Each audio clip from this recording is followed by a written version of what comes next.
Hakim kat Seremban 102.7 FM. Dongai ya. Hiburan mendidik jiwa hanya yang terbaik di IKIM, Inspirasi Inforia Islami.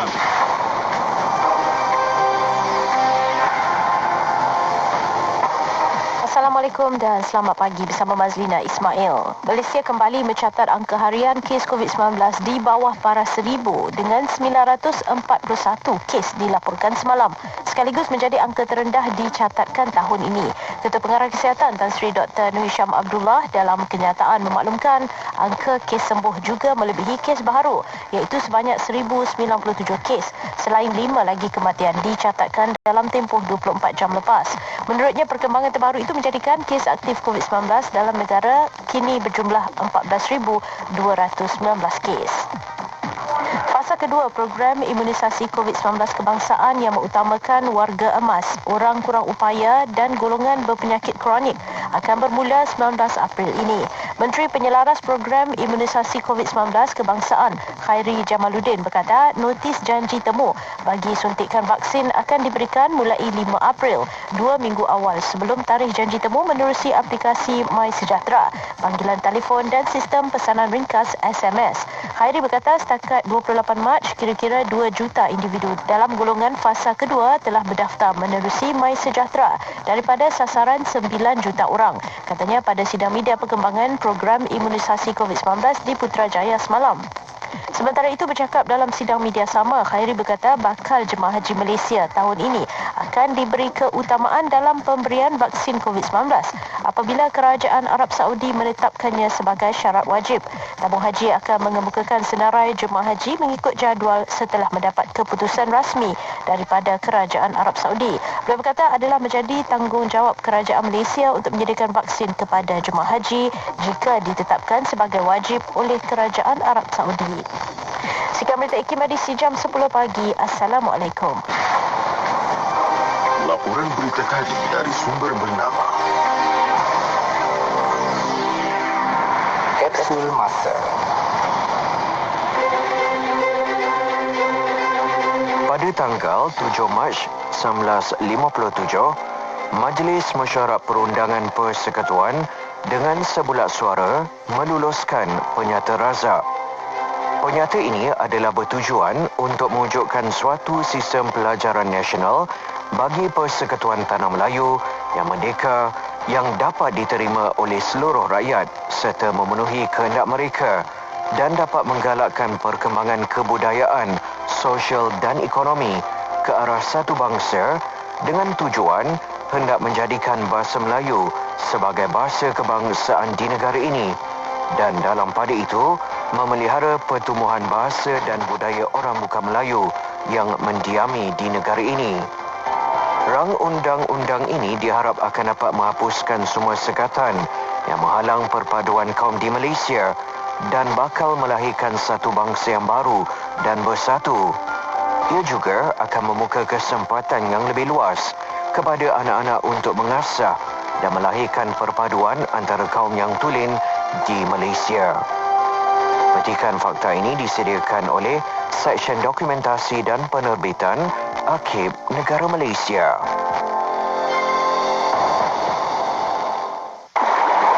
Allahumma afini fi badani, Allahumma afini fi sam'i, Allahumma afini بصري لا إله إلا أنت اللهم عافني في بدني اللهم عافني في سمعي اللهم عافني في بصري لا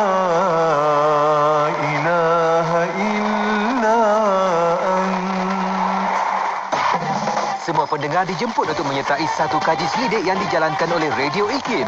Tempoh kaji selidik ini bermula 1 Mac hingga 31 Mac 2021. Caranya mudah sahaja. Layari laman web www.ikim.my/kaji selidik dan jawab semua soalan yang dikemukakan. Jadi tunggu apa lagi? Kunjungi segera laman web www.ikim.my/kaji selidik. Selami ilmu untuk kehidupan kita seharian bersama Nur Hayati Paradi di Aspirasi 10.1. IKIM, Inspirasi Inforia Islami. Assalamualaikum warahmatullahi wabarakatuh. Dimuliakan dengan lafaz suci Bismillahirrahmanirrahim. Selawat dan salam buat Rasul junjungan Nabi Muhammad sallallahu alaihi wasallam. Selamat pagi. Salam aspirasi untuk semua sahabat pendengar IKIM. Tak kira di mana anda berada, sudah pun pukul 10.05 pagi. Dah masanya untuk saya Nur Hayati Paradi bersama dengan semua sahabat pendengar menerusi perkongsian aspirasi 10.1. Alhamdulillah. Telah pun sama-sama anda berkongsi menerusi Warna Pagi sebentar tadi. Jadi, terima kasih pada rakan-rakan Warna Pagi. Tak lain tak bukan Hazwan dan juga Sufian yang baru saja meninggalkan konti IKIM untuk bersama dengan anda 4 jam yang lalu. Moga-moga apa jua perkongsian mereka memberikan impak positif dalam kehidupan kita, insya-Allah. Baiklah, untuk bersama dengan Yati, kita bakal mulakan kejap lagi menerusi rancangan syariah dan perundangan. Bakal kita bawakan sekali lagi Encik Muhammad Asam Ahmad yang merupakan fellow kanan di Pusat Kajian Syariah, Undang-Undang dan Politik Institut Kefahaman Islam Malaysia. Hari ini kita nak sambung lagi berkaitan dengan feminisme. Tapi ini kita bawa apakah senario gerakan ini di Malaysia, yang mana kalau kita ingat lagi minggu lepas Encik Asam kongsikan tentang musawah. Itu nama gerakan tersebut, yang mana hasil daripada musawah ni adalah hasil tuntutan yang berterusan untuk meningkatkan yang semakin meningkat dari para aktivis wanita untuk menyuarakan isu-isu wanita Islam dalam kerangka agama tapi mengambil perspektif berasaskan hak. Bagaimana faham adil mereka, insya-Allah kita akan kongsikan nanti, dan dari sumber apa mereka ambil andaian-andaian tersebut kita akan kongsikan juga untuk kita sama-sama faham, supaya kita lebih cakna, untuk kita sama-sama jaga keimanan dan juga akidah kita, insya-Allah. Untuk anda rakan pendengar, jangan ke mana-mana, nantikan pertemuan syariah dan perundangan bersama dengan Encik Asam Ahmad kejap lagi di FB IKIM FM, YouTube channel IKIM, dan juga pastinya di Radio Institut Kefahaman Islam Malaysia. Mana yang ikuti perkongsian nanti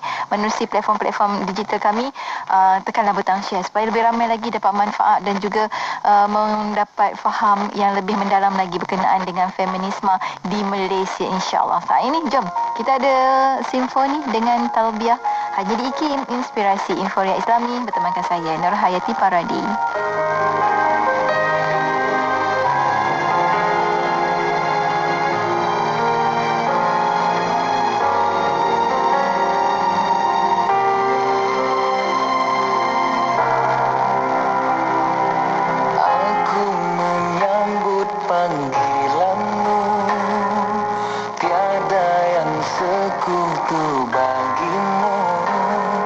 Setiap gerak amalanku hanyalah kerana-Mu. Tawaf di Kaabah penuh syukur pada rahmat dan kurnia-Mu. Mengheret jiwa yang berdosa menada jerus maghfirah.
Hanya susu Wildan dan Mak, susu ni lah yang Ica bagi tahu Mak hari tu. Susu Wildan. Oh, susu Wildan ni. Mak memang dah biasa dengar susu Wildan. Tapi, macam mana nak beli? Ni, Mak hubungi je 019-965-3166, 019-965-3166 atau boleh je kontak dekat FB dan Insta Wildan Susu Kambing. Susu Wildan merupakan pemenang anugerah Super Health Brand. Stokis dan ejen diperlukan. Dapatkan buku-buku IKIM dalam bentuk e-book. Boleh dibaca di mana sahaja dan pada bila-bila masa dengan menerusi telefon pintar anda. Pembelian sangat mudah dengan saiz fail yang kecil. Semuanya di hujung jari anda. Layari laman sesawang IKIM Niaga dan pilih e-book. Seterusnya tekan pada buku yang anda inginkan dan akan dihantar terus ke laman sesawang eCentral. Mudah kan? Dapatkan sekarang. eCentral adalah sebuah platform buku digital yang terbesar di Asia Tenggara. Lebih 350,000 judul dari dalam dan luar negara. E-book penerbit IKIM pun ada. Bang, ni campur ni satu lagi. Berapa bang? Okey, kejap. Ni harga dia. Murahnya bang. Package combo kembali lagi. Tempah sekarang sementara masih ada. Hubungi 012-686-9236 atau 017-345-2564. Tertakluk pada terma dan syarat. Hari tutup permohonan iklan adalah setiap 16 hari bulan pada setiap bulan. Islam and Pandemics, Lessons from COVID-19 is the new book published by IKIM. The book in general concerns COVID-19, a lethal respiratory disease caused by the SARS-CoV-2 virus. Its chapters attempt to address issues arising from COVID-19 pandemic from the Islamic perspective by harmonizing rational and traditional knowledge. The book demonstrates that knowledge derived from Islam provides guidance to the human mind in navigating the various challenges and problems posed by the pandemic. Get your copy right now for just RM20 at ikimniaga.my or call 03-6204-6388 or 389. Inspirasi Inforia Islami tentunya hanya di Radio Institut Kefahaman Islam Malaysia. Alhamdulillah waktu ini kita bersiaran bersama dengan sahabat pendengar untuk rancangan pertama di Aspirasi edisi Selasa. Tak lain tak bukan kita ada syariah dan perundangan dan berada di hujung talian untuk bersama dengan sahabat-sahabat pendengar. Hari ini kita nak sambung lagi topik berkenaan dengan feminisme dan kali ini kita bawakan ke Malaysia. Kita ada Encik Muhammad Asham Ahmad, bukan fellow kanan di Pusat Kajian Syariah, Undang-Undang dan Politik Institut Kefahaman Islam Malaysia. Assalamualaikum Encik Asham. Waalaikumsalam warahmatullahi wabarakatuh. Alhamdulillah sekali lagi dapat bersama dengan Encik Asham. Sebenarnya teruja nak tunggu seminggu tu lama sungguh lah Encik Asham. Kan nak sambung lagi topik kita berkenaan dengan feminisme ini. Dan kalau kita ingat minggu lepas Encik Asham berkongsi tentang feminisme ini dan bawakan senario gerakan ini di Malaysia dan menyentuh tentang satu nama iaitu Musawwah. Hari ini kita nak tahu nak tajuk kita berkenaan dengan sanggahan terhadap andaian Musawwah ini. Apa sanggahan-sanggahan itu nanti kita akan kongsikan. Cuma awalan ni kalau boleh kita beri reaksi sedikit lah, sebab minggu lepas pun kita sempat nak beri reaksi kita sendiri, Cik Asham sendiri kan, terhadap Musawwah ini, dan nak tahu juga lepas tu apakah keadilan baru yang dimaksudkan oleh Musawwah ini. Silakan Cik Asham. Ya, terima kasih Yati, para pendengar rancangan syariah dan perundangan yang saya muliakan. Alhamdulillah kita bertemu pada kali yang kelima. Dan untuk siri ini, untuk tugas saya untuk siri ini adalah merupakan pertemuan yang terakhir lah untuk kita membicarakan tentang gerakan yang dinamakan orang dengan feminisme Islami. Jadi kita sudah cuba menjelaskan susur galur gerakan yang dinamakan feminisme Islami ini. Bagaimana bermulanya gerakan feminisme ini di Barat, dan bagaimana akhirnya gerakan feminisme ini mula mendapat tempat, mula mempunyai pendokong-pendokong di kalangan wanita Islam. Maka sebahagian daripada mereka telah melancarkan gerakan-gerakan yang mereka namakan sebagai gerakan feminisme Islami. Jadi kita nak bertanya kepada mereka, menyelidiki apakah yang mereka maksudkan dengan feminisme Islami itu. Apakah dia dasar-dasar yang menjadi pegangan mereka. Yang itu yang kita nak bincangkan. Dan secara lebih khusus kita nak fokuskan kepada satu gerakan yang berpusat di negara kita, iaitu gerakan yang menamakan diri mereka sebagai Musawah. Diambil daripada bahasa Arab. Musawah maknanya apa? Maknanya lebih kurangnya maknanya persamaan. Kenapa? Pada dasar perjuangan mereka itu adalah keadilan, itu adalah persamaan. Maka kalau kita nak memberikan keadilan kepada wanita, hujah mereka, maka wanita hendaklah diberikan persamaan. Tidak boleh ada perbezaan dengan kaum lelaki, sama ada dari segi undang-undangnya, sama ada dari segi politiknya, dari segala segi, kaum wanita hendaklah diberikan hak yang sama. Itu asas kepada perjuangan mereka. Dengan sebab itu mereka menamakan diri mereka itu sebagai gerakan Musawah. Jadi kita dah jelaskan secara lebih kurang sejarah kemunculan gerakan Musawah ini. Kita tak nak ulang dah di Malaysia ini. Jadi kita nak pada hari ini nak bahaskan apakah asas-asas pegangan. Jadi kalau yang pertama, yang terpenting, yang menjadi teras, menjadi dasarnya adalah faham keadilan. Apa yang mereka faham dengan keadilan itu? Kerana daripada faham keadilan itulah mereka berkata Islam tidak memberikan keadilan kepada wanita. Fikih Islam, ilmu fikih itu sendiri mereka serang sebagai tidak memberikan keadilan kepada wanita. Bahkan para fuqaha, alim ulama itu sendiri tidak faham pun makna keadilan. Mereka tidak faham pun makna keadilan kerana faham keadilan yang dibawa oleh Musawah ini belum difahami masa dahulu. Sekarang baru kita faham. Maka dengan sebab itu kita kena tinggalkan fahaman-fahaman mereka yang lama itu, yang kolot itu. Kita kena bina suatu pemikiran baru, ilmu fiqh yang baru, undang-undang Islam yang baru, yang berdasarkan pada faham keadilan sekarang. Itu secara rekasnya apa yang mereka mahu perjuangkan. Jadi keadilan yang mereka maksudkan itu adalah keadilan yang mereka fahami dengan makna baharu. Bukan keadilan yang, dan maknanya keadilan itu yang mereka perjuangkan itu sebelumnya orang tak tahu.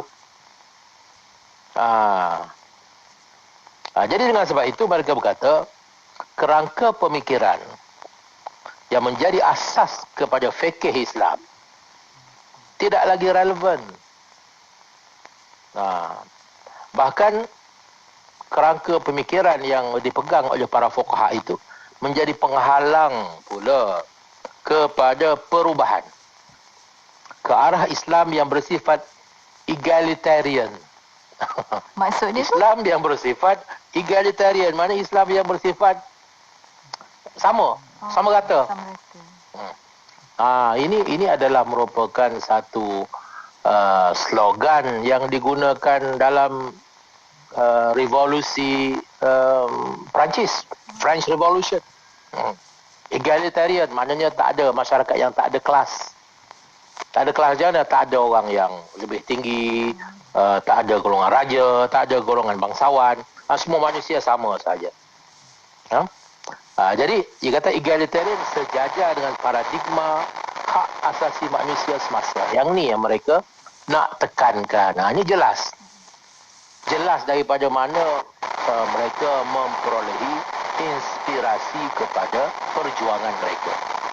Sedangkan mereka menamakan diri mereka itu sebagai feminisme Islami. Jadi soalnya, apakah sebenarnya keadilan baru yang dimaksudkan oleh gerakan Musawah itu? Apakah, daripada mana sumber pengambilannya? Diambil daripada mana kefahamannya itu? Dan apakah pula andaian-andaiannya? Yang ni yang kita nak bincangkan. Setiap pemikiran itu dia ada andaian-andaian, ada asas-asas. Kalau kita nak bina rumah, maknanya batu-batu asas itu. Maknanya piling dia tu, tiang-tiang, bawah dia tu nak kena tetap tu. Kalau yang bawah tu tak kuat, tak kukuh, mungkin rumah tu tak boleh berdiri. Jadi kita nak gali tengok apa asas kepada pemikiran mereka ini. Jadi persoalan-persoalan itu yang kita nak kena jawab, nak kena kaji sebelum kita boleh sahkan. Betul ke musawah ini adalah suatu gerakan yang boleh dinamakan sebagai feminisme Islami, maknanya suatu gerakan Islam lah. Sah ke tidak untuk dia namakan diri mereka itu sebagai suatu gerakan yang memperjuangkan keadilan untuk wanita Islam? Lari ke dengan apa yang Islam kata? Yang tu yang benar. Okey. Masya-Allah. Kita akan jawab lepas kita berhenti rehat, boleh ke Encik Hassan? Boleh. Kita nak tahu tentang keadilan baru tu, apa yang dimaksudkan keadilan baru, apakah andaian-andaian dan sejauh mana andaian-andaian itu tepat untuk mereka pertahankan. Kita akan kongsikan lepas kita berhenti rehat seketika. Anda rakan mendengar, jangan ke mana-mana, teruskan kesetiaan bersama dengan kami. Bagi yang mengikuti secara langsung di FB IKIM FM saat ini, tekan butang share supaya lebih ramai faham tentang kedudukan feminisme di Malaysia. Kita akan bersama lepas ni. Untuk anda jangan ke mana-mana, teruskan kesetiaan bersama kami tentunya hanya di IKIM, Inspirasi Inforia Islami.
Inspirasi Inforia Islami tentunya hanya di Radio Institut Kefahaman Islam Malaysia. Alhamdulillah kita kembali bersiaran bersama dengan sahabat pendengar waktu ini menerusi perkongsian syariah dan perundangan bersama dengan kita Encik Muhammad Asam Ahmad, merupakan fellow kanan di Pusat Kajian Syariah Undang-Undang dan Politik Institut Kefahaman Islam Malaysia. Kita kupas tentang tajuk sanggahan terhadap andaian-andaian musawah. Kita belum sampai lagi tentang andaian-andaian tersebut. Cumanya awal ni kita tadi bila Encik Asam dah kongsikan dengan kita bagaimana ianya boleh wujud dan tercetus sebenarnya di Malaysia. Kita sambung lagi Encik Asam tadi. Apakah sebenarnya dimaksudkan dengan keadilan baru? Rupanya ada keadilan baru bagi mereka. Jadi macam mana sebenarnya tu? Ya. Jadi musawah ni berpendapat tidak mungkin ada keadilan tanpa kesaksamaan atau kesamarataan. Equality lah. Sama rata lah. Sama rata. Jadi keadilan terhadap wanita maknanya hak sama rata kepada lelaki dan wanita di sisi undang-undang Islam.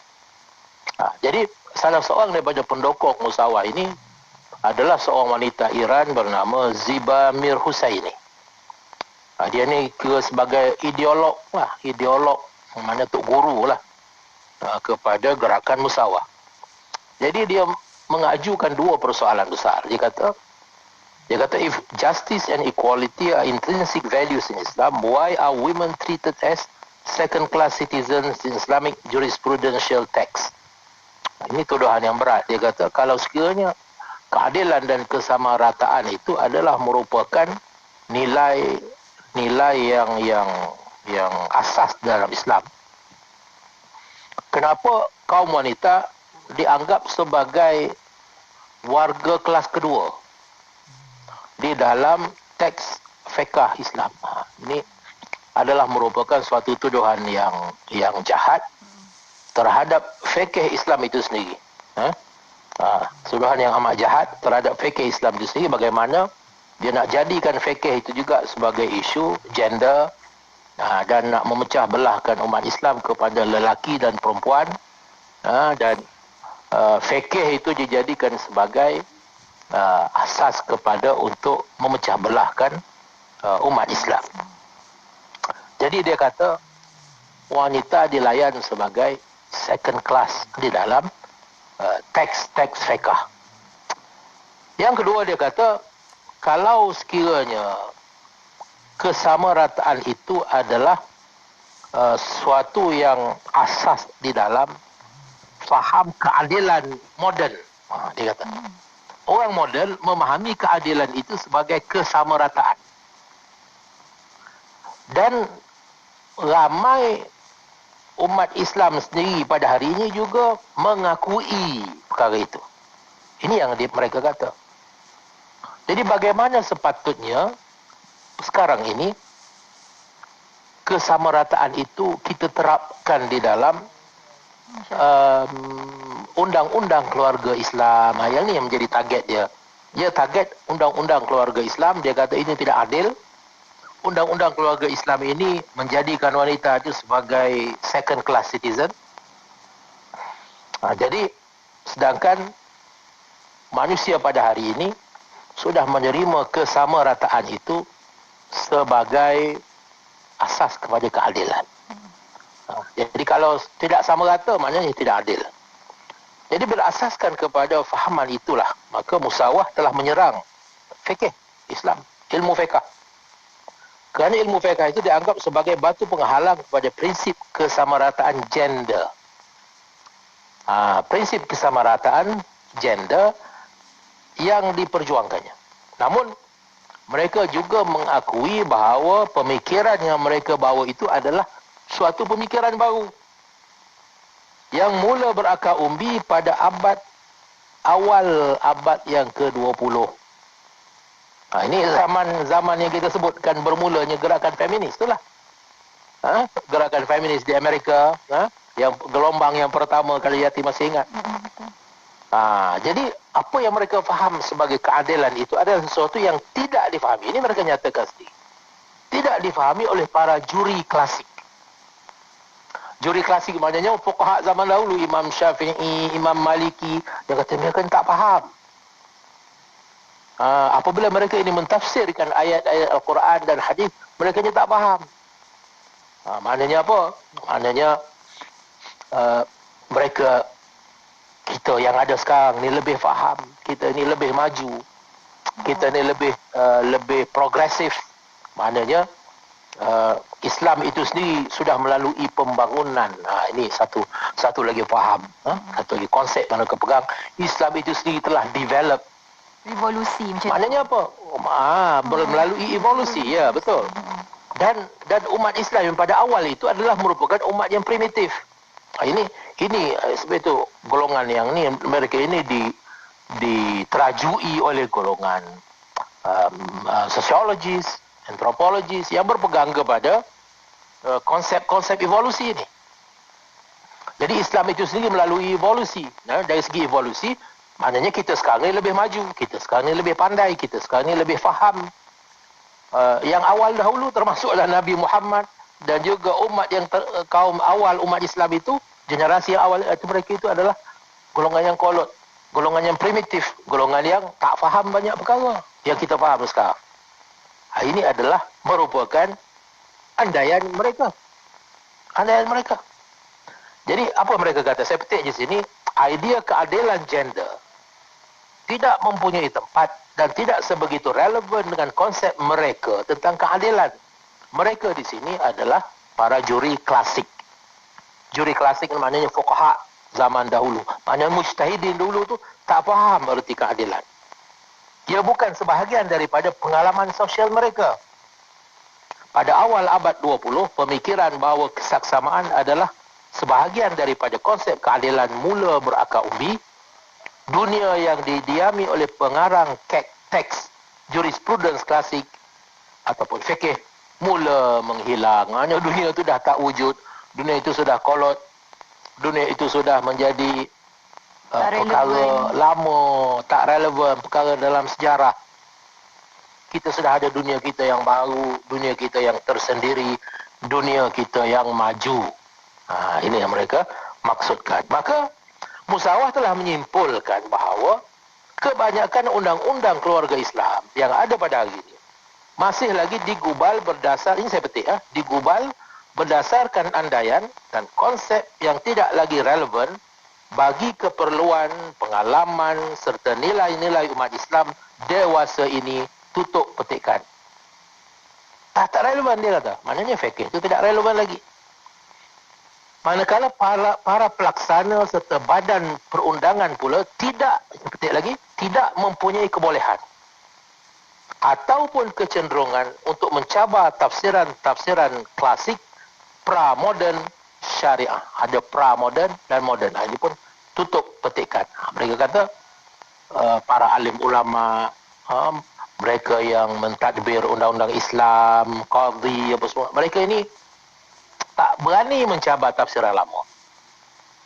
Tafsiran pra-modern. Tak berani seperti mana yang ni Musawah. Sebab tu Musawah ni macam nak mencabarlah, nak menunjukkan kehandalan mereka lah, keberanian mereka mencabar tafsiran lama yang mereka anggap sebagai pra-modern.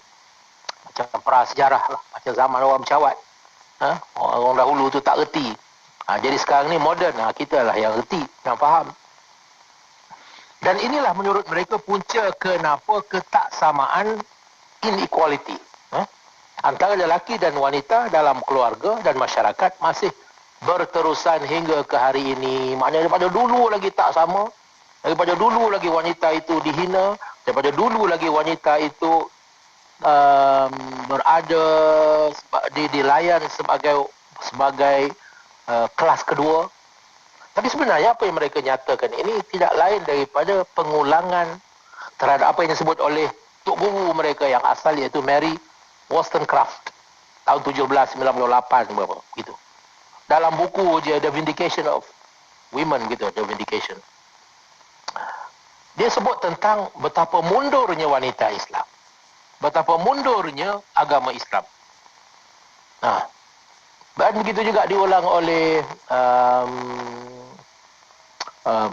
beberapa ramai lagi, saya lupa nama, Adam Smith juga menyebut tentang kemunduran. Dan bila sebut tentang kemunduran, maka mereka bangkitkan isu wanita Islam. Jadi soal kemunduran wanita Islam, soal wanita Islam sebagai golongan yang ditindas, yang diperas, yang dianggap sebagai golongan yang oppress, itu bukan perkara baru di dalam tulisan-tulisan para penulis barat. Mereka menjadikan wanita itu sebagai sasaran untuk mereka menyerang Islam. Untuk menyerang Islam. Jadi sekarang ni apabila yang menyerang Islam itu bukan lagi orang barat. Kalau dahulu kita berperang itu dengan antara Darul Islam dengan Darul Harb, kita berperang itu jelas yang menentang kita adalah orang kafir, musuh kafir.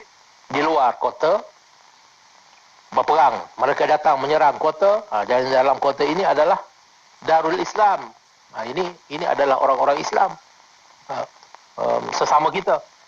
Kita berperang dengan musuh di luar. Tapi hari ini yang menjadi musuh itu adalah mereka sudah masuk ke dalam kota. Sudah menjelinap masuk ke dalam kota. Serangan di dalam. Peperangannya itu dah masuk ke dalam. Jadi musuh dalam selimut. Yang menghentam Islam, yang mengulang-ulang apa yang dituduh oleh musuh Islam itu adalah merupakan orang Islam sendiri. Ataupun sekurang-kurangnya orang yang mendakwa dia Islam. Mengaku Islam, menggunakan nama Islam. Menggunakan nama-nama dalam bahasa Arab untuk merujuk kepada gerakan mereka itu. Supaya mereka itu diterima sebagai sebahagian daripada Islam. Jadi inilah yang kita nak tunjukkan bahawa rupa sebenar mereka ini. Rupa sebenar mereka ini apa? Jadi punca dan mereka nak menyalahkan fikih ni sebagai punca kenapa berlakunya inequality, ketaksamaan. Dan inilah merupakan punca kepada ataupun akar umbi kepada perkahwinan yang tidak harmoni dan perpecahan keluarga. Fikih juga yang dituduh sebagai punca kepada perkahwinan yang tidak harmoni dan perpecahan keluarga. Bagaimana mereka nak membuktikan tuduhan yang sebegini? Bahawanya fikih itulah punca kepada perpecahan keluarga dan perkahwinan yang tidak harmoni. Ini adalah merupakan tuduhan yang melampau, yang tidak ada asas. Jadi, kritikan musawah terhadap tafsiran juri klasik itu dibuat atas andaian bahawa faham keadilan mereka itu tidak lagi sesuai kerana kaum muslimin pada hari ini dah beralih tafsiran, sudah menerima tafsiran baharu, seperti yang dianjurkan oleh para pemikir ahli falsafah abad yang ke-20. Dan tafsiran ahli falsafah abad ke-20 itulah yang menjadi pegangan musawah. Jadi apakah yang tersirat di dalam serangan dan kritikan musawah terhadap para fuqaha, para juri klasik yang mereka namakan sebagai juri klasik ini? Yang pertama, apakah andaiannya? Yang pertama, bahawa konsep keadilan seperti yang dipahami oleh para juri klasik itu tidak lagi relevan. Tak lagi relevan. Dulu adil lah, sekarang ni. Maksudnya yang meletakkan dulu, yang meletakkan suatu tepat pada tempatnya tu tak relevan ke macam mana? Dah tak relevan. Dah tak relevan. Apa yang mereka tafsirkan dengan keadilan itu dulu 1000 tahun dahulu, 1400 tahun, dah tak relevan sekarang. Dan itulah punca tiada keharmonian rumah tangga dan masalah keruntuhan keluarga pada hari ini. Habis keluarga jadi bercerai-berai, tak harmoni. Sebab apa? Sebab mereka mengikut ilmu fiqh. Sedangkan ilmu fiqh ini sudah tidak relevan. Kenapa? Kerana dia tidak adil. Kenapa dia tidak adil? Kerana tidak ada persamaan. Tak sama. Yang kedua, ada tafsiran baharu. Dan tafsiran baharu itulah tafsiran yang benar. Yakni apa? Tafsiran yang dikehendaki oleh Allah. Itulah maksud tafsiran yang benar, kan? Dan tafsiran itulah lebih baik khususnya dalam rangka membina perkahwinan yang harmoni dan keluarga yang bersatu padu. Terbalik daripada apa yang mereka katakan tadi lah. Tafsiran lama punca keluarga berpecah belah, tidak harmoni. Mereka menyeru kepada tafsiran baru yang berasaskan kepada human rights, seperti mana yang digagaskan dalam konsep human rights barat, sekular. Dan maknanya apa? Maknanya kita faham mereka cuba memberitahu kepada umat Islam, inilah tafsiran yang betul. Kalau tafsirannya betul, maknanya apa? Maknanya tafsiran yang dikehendaki oleh Allah.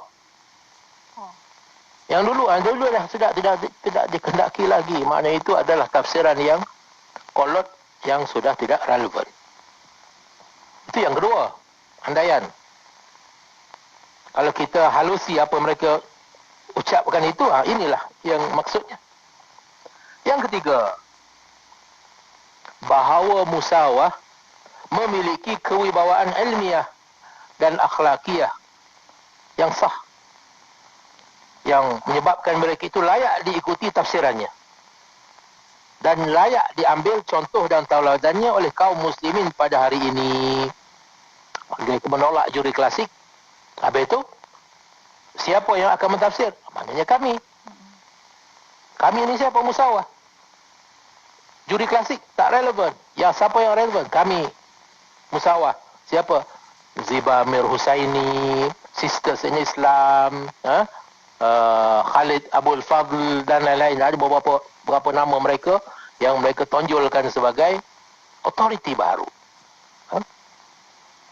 Jadi maknanya mereka nak mengangkat diri mereka sebagai autoriti baru untuk dijadikan sebagai contoh dan tauladan di dalam mentafsirkan kehendak Allah, mentafsirkan apa itu makna keadilan pada hari ini.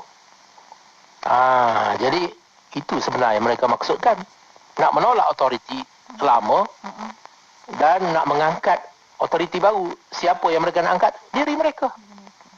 Sedangkan mereka ini sendiri adalah golongan yang berpandukan kepada telunjuk barat. Telunjuk orang-orang kafir. Ini adalah merupakan rupa sebenar mereka. Jadi persoalan yang kita nak bangkitkan di sini, benarkah keadilan itu kesamaan? Seperti yang mereka nyatakan. Dalam pandangan alam Islam, keadilan adalah merupakan satu perintah Allah. Jadi keadilan itu adalah merupakan satu taklif. Maknanya Allah perintahkan kita untuk adil, melakukan keadilan. Musawah kata orang dulu tak faham makna keadilan. Macam mana tu? Macam mana Allah boleh memerintahkan sesuatu yang orang dulu tak faham? Tapi orang dulu kita dah buat. Sekarang baru faham.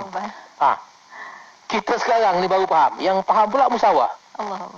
Semua orang Islam tak faham. Yang faham hanyalah beberapa kerat golongan wanita yang terkinja-kinja mendakwa sebagai pejuang keadilan untuk wanita ini.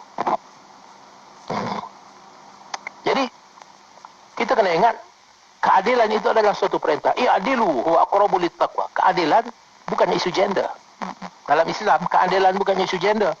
Maka bukan bermakna kalau ada keadilan lelaki, ada keadilan wanita. Keadilan adalah keadilan. Kalau keadilan untuk wanita, wanita lah berjuang. Keadilan untuk lelaki, lelaki berjuang. Kanak-kanak ada perjuangan keadilan mereka sendiri. Kaum remaja keadilan mereka sendiri. Bukan begitu dalam Islam. Keadilan bukan isu gender. Mereka ini yang menjadikan keadilannya sebagai isu gender. Orang Barat, mereka menjadikan ini isu gender. Kerana mereka tak ada asas jadi Islam. Kerana gender itu masalah bagi mereka. Gender itu masalah bagi mereka. Sedangkan kita, Quran menyatakan innallaha ya'muru bil adli wal ihsan. Sesungguhnya Allah menyuruh kamu melakukan keadilan dan berbuat kebaikan. Tak kira kamu lelaki ataupun perempuan. Kamu mesti adil. Setiap orang akan ditanyakan di hadapan Allah tentang keadilannya. Wa idza hakamtum bainan nas an tahkumu bil adl. Dan apabila kamu menjatuhkan hukum di antara sesama manusia, Allah memerintahkan kamu menghukum dengan adil. Maka kalau kita lihat kepada ayat ini, setiap perintah, kita lihat ayat ini menunjukkan keadilan itu satu perintah. Setiap perintah itu mesti dikerjakan. Oleh itu, ia pastilah sesuatu yang boleh difahami dan mampu dilaksanakan oleh manusia. Jika perintah itu tidak difahami, atau jika difahami sekalipun, ia tidak dapat dilaksanakan, maka ia adalah suatu perintah yang sia-sia. Sedangkan mustahil bagi Allah memerintahkan sesuatu yang sia-sia. Jadi maknanya tuduhan musawah terhadap juri klasik itu sebenarnya sekaligus merupakan tuduhan kepada Allah. Mereka merupakan tuduhan kepada Allah. Mana Allah Ta'ala telah memerintahkan dalam Al-Quran ya'murukum bil adli wal ihsan. Ini dibaca setiap kali khutbah Jumaat. Wa idza hakamtum bainan nas an tahkumu bil adl. Apabila kamu menghukum Di antara manusia hendaklah kamu menghukum dengan adil. Manusia itu termasuk adalah lelaki dan wanita.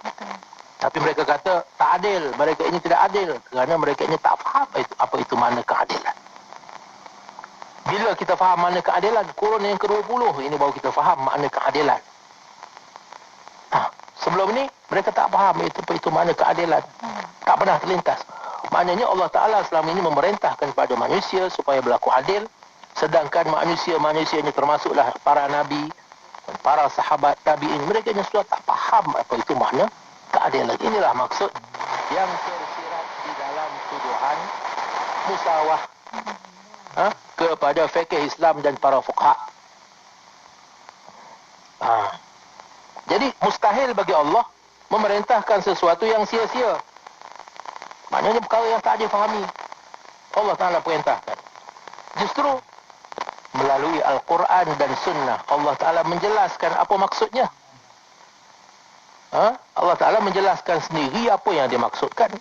Adil itu. Wa anzalallahu alaikal kitaba wal hikmah wa 'allamaka ma lam takun ta'lam.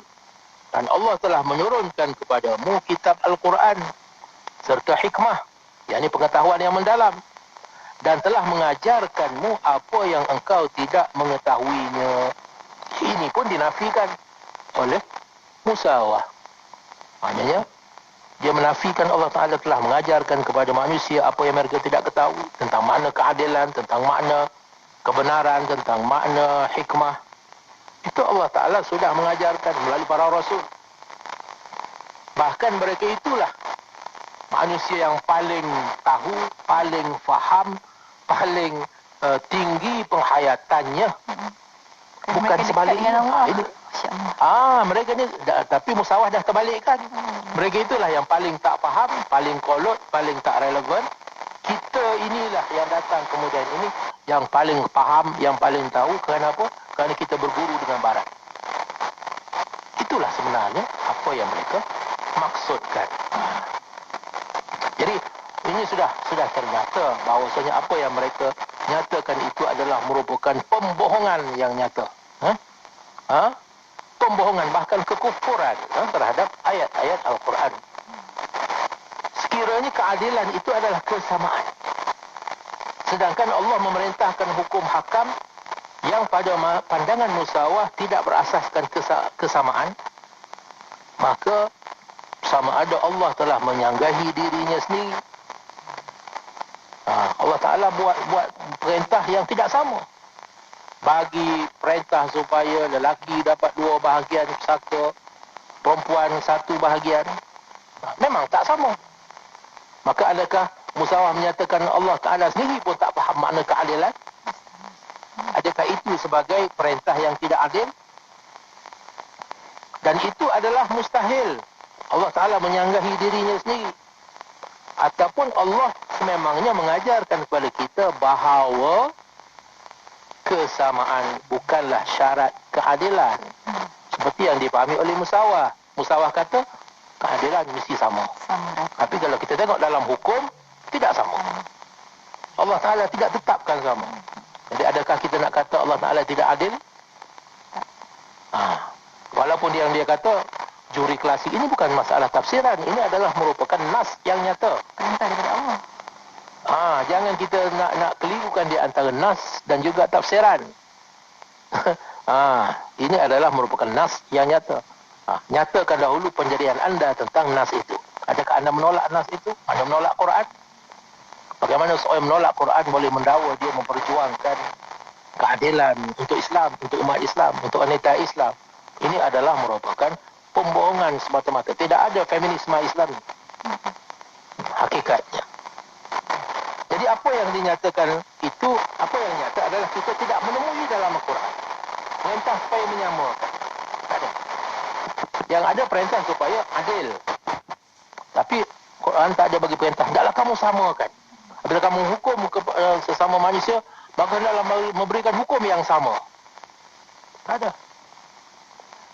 Jadi Allah memerintah melakukan keadilan kerana keadilan dalam semua keadaan adalah baik. Tetapi tiada perintah menyamakan kerana kesamaan dalam banyak keadaan adalah merupakan suatu kezaliman. Ini lawan kepada keadilan.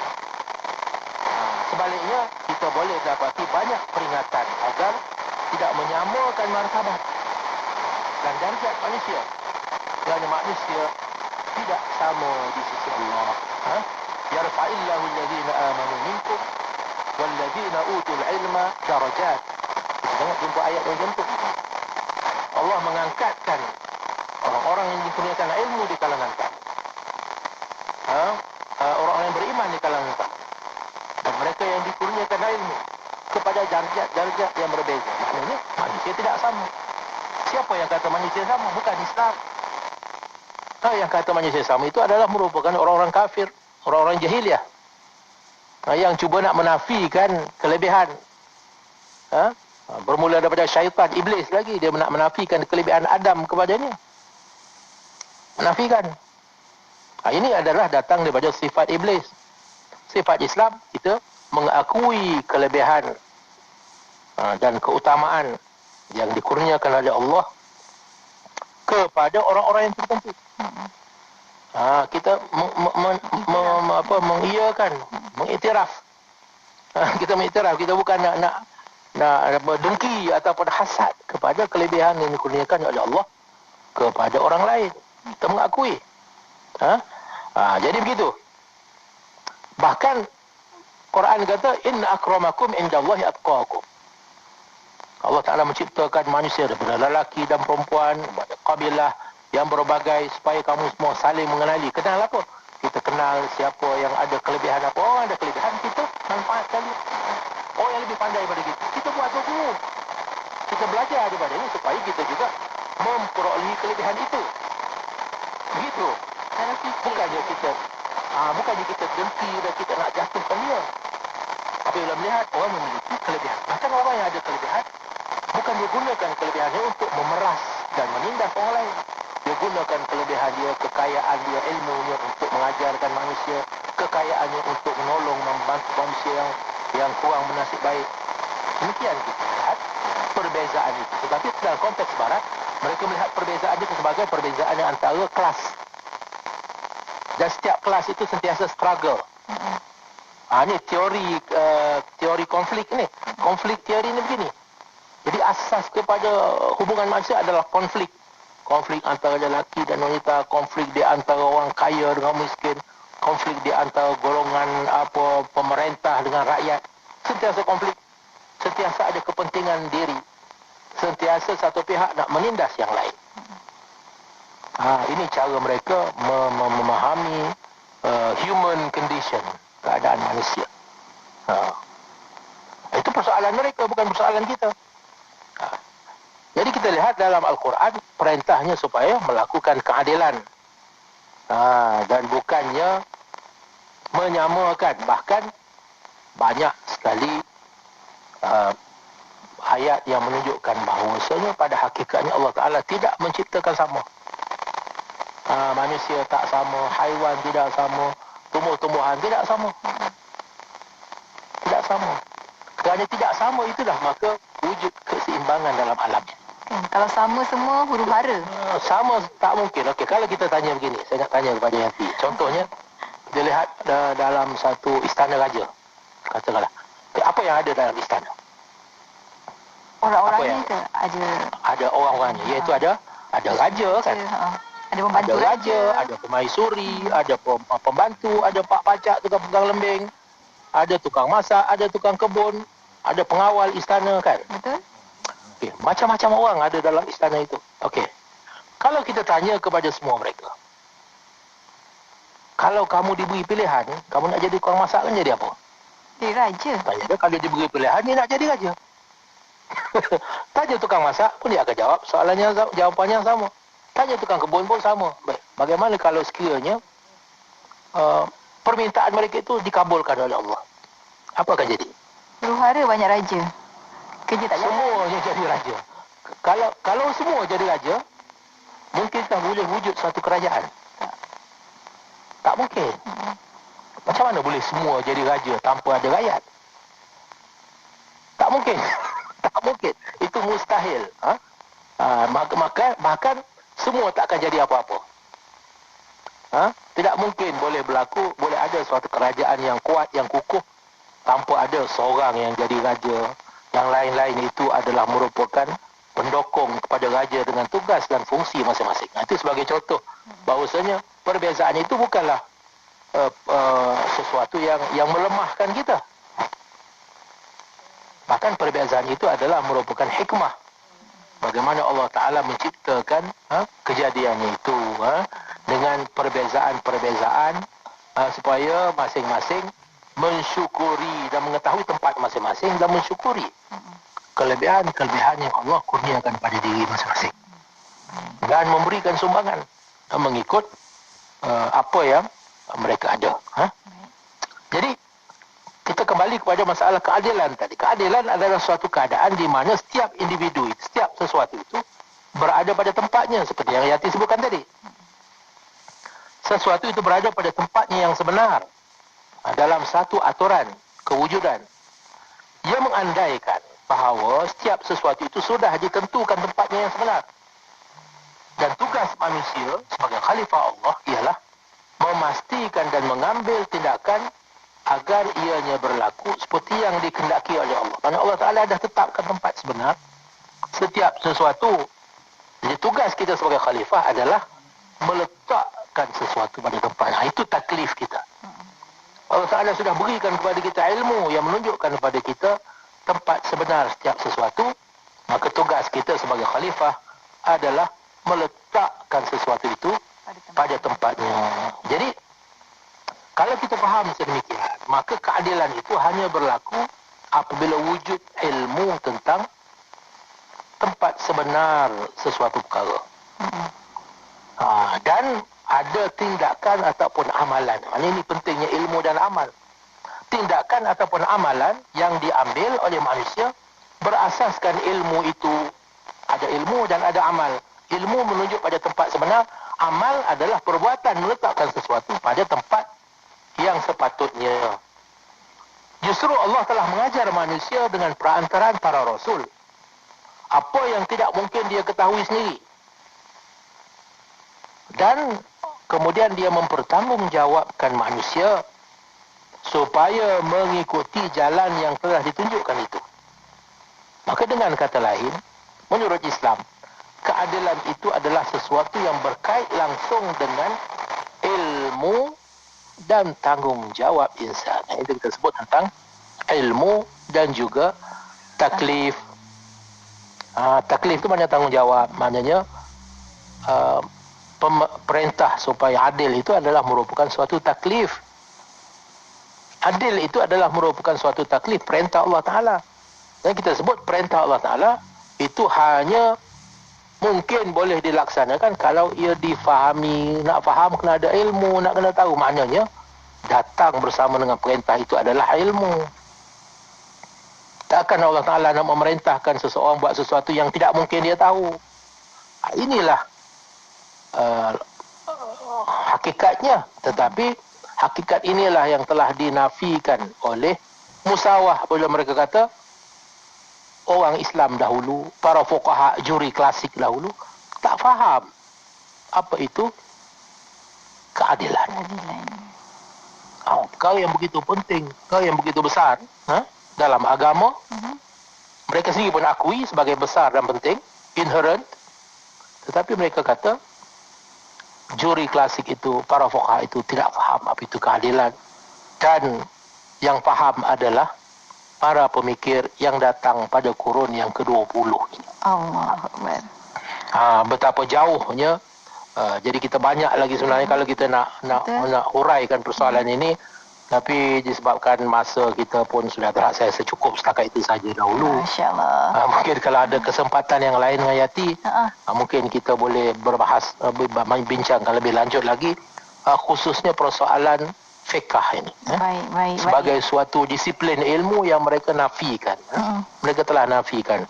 Dan tuduhan-tuduhan yang mereka buat terhadap para fuqaha dan mujtahidin. Masya-Allah. Para imam kita. Masya Allah. Alhamdulillah. Memang rasanya tak cukup sebenarnya. Tapi insyaAllah ada kelapangan nanti kita akan bersama lagi Encik Asham untuk terus membicarakan berkenaan ini. Ini sangat penting untuk semua umat Islam sebenarnya. Untuk sama-sama jadi orang yang berilmu tadi. Untuk meletakkan sesuatu betul pada tempatnya. Dan saya setuju dengan perkataan yang digunakan oleh Encik Asham bila kata tentang kritikan sebagai tuduhan jahat. Saya rasa macam tuduhan berat. Tapi ini memang tuduhan jahat. Masya Allah. Terima kasih banyak Encik Asham untuk perkongsian kita pada hari ini. InsyaAllah lain kelapangan kita akan bersama lagi menerusi perkongsian yang lain di Syariah dan Perundangan. Bertemu lagi insyaAllah. Assalamualaikum Encik Asham. Waalaikumsalam warahmatullahi wabarakatuh. Dan untuk anda rakan pendengar, teruskan kesetiaan bersama kami tentunya hanya di IKIM Inspirasi Inforia Islami.